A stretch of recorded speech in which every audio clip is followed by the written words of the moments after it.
c'est un honneur en tant que Guinéen de savoir qu'il est honoré à l'international. Mais c'est pas le premier honneur qu'il a, parce qu'il est vice-président de l'international libéral. Et la fondation qui lui attribue ces prix a des liens avec tous les libéraux, notamment avec l'international libéral, mais également avec le parti démocrate libéral allemand. Il y a quelque chose de fondamental parce que son discours, je l'ai lu, le discours qu'il a tenu là-bas, il a dit qu'il ne prend pas ça comme un aboutissement, mais comme, si vous voulez, une interpellation à poursuivre le combat pour la liberté. Et cela me paraît très important. Et l'autre chose, moi, c'est l'invite que je lui adresse ce matin, parce que cette fondation met surtout l'accent sur l'éducation civique. Parce que la fondation considère l'éducation civique et l'information des militants comme étant, surtout des citoyens, pardon, comme étant, si vous voulez, une condition sine qua non pour l'ancrage démocratique. Et je pense que ce travail, il doit le faire. Au même moment qu'il est engagé pour dénoncer les dérives, au même moment qu'il est très attaché à la construction démocratique du pays, il doit travailler à éduquer, mais de manière très profonde, ceux qui croient en lui, ceux qui parlent en son nom, ceux qui militent au sein de l'UFDG. Parce que ça, c'est un problème. Il peut être vu à l'international comme un grand combattant de la liberté, mais à l'interne, nous savons qu'il y a souvent des comportements de la part de ces militants qui n'expliquent pas tout, en tout cas qui ne lui sont pas favorables. Ce travail, s'il doit le poursuivre, il doit intégrer cela. La question d'éducation civique en direction de ceux qui militent pour son parti ou qui sont de même des simples sympathisants, pour qu'ils apprennent à communiquer beaucoup plus sur ce qu'il a envie de faire en tant que parti politique, en tant que leader, qu'en tant que, si vous voulez, cadre qu'on choisirait pour son appartenance ethnique ou pour, si vous voulez, celui qu'il a été par le passé. Parce qu'il suffit seulement que vous parliez de lui, on trouve tout de suite une connexion entre lui, l'ethnie, la région et parfois même la religion. Certains vont jusqu'à cela.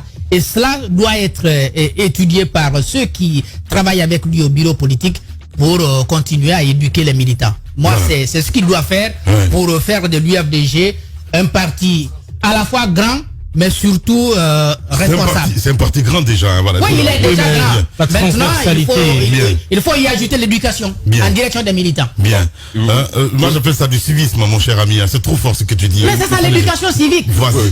Il faut davantage colorer le parti. Mais moi, je veux commencer par dire bravo.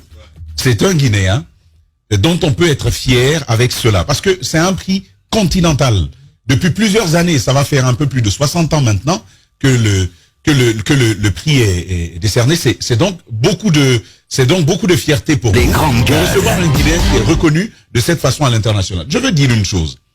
Pour tous ceux qui ont côtoyé le président Cellou Dalein Diallo, vous êtes à côté de lui, vous échangez, vous allez voir un homme humble, respectueux, qui va jamais t'appeler après une émission pour te dire pourquoi tu as dit ça de moi. Peut-être que vous pouvez parler entre vous, mais il est différent là-dessus par rapport à un certain nombre que je connais. Il m'écoute certainement, il sait que je parle de lui. Et donc, oui, Lamine, laisse-moi parler. Mais c'est ce que je fais. Non, ton regard là n'est pas normal. Je ne te regarde pas. Donc, vas-y.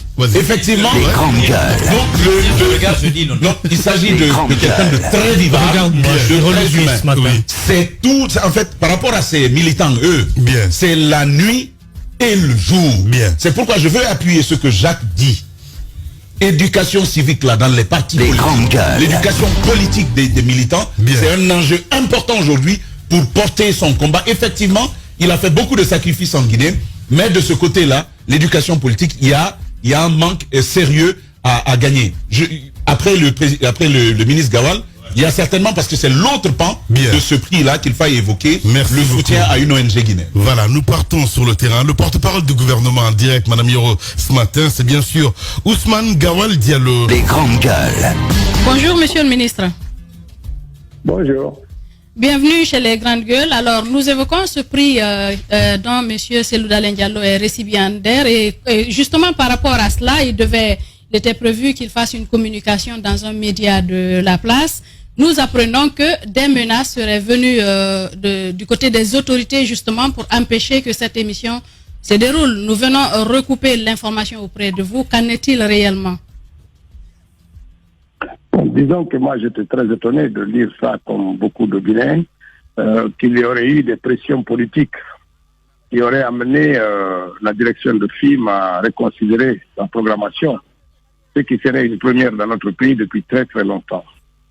Nous n'avons jamais eu connaissance, que ce soit un ministre ou la HAC ou quelque autorité que ce soit de ce pays, n'a pris la décision de demander à qui que ce soit d'interdire ou d'empêcher quelqu'un de se produire. Ça, c'est quelque chose d'extrêmement surprenant.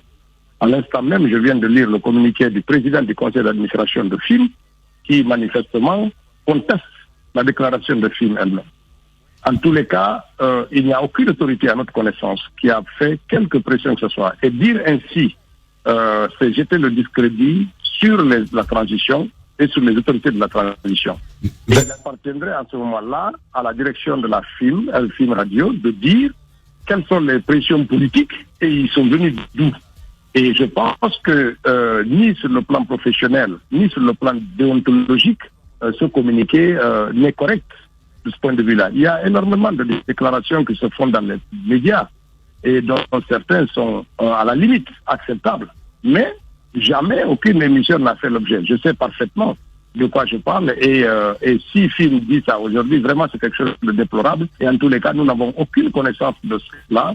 Le porte-parole va publier un communiqué dans quelques minutes pour contester absolument cette version, mais nous avons lu avec beaucoup de plaisir la déclaration du président du groupe.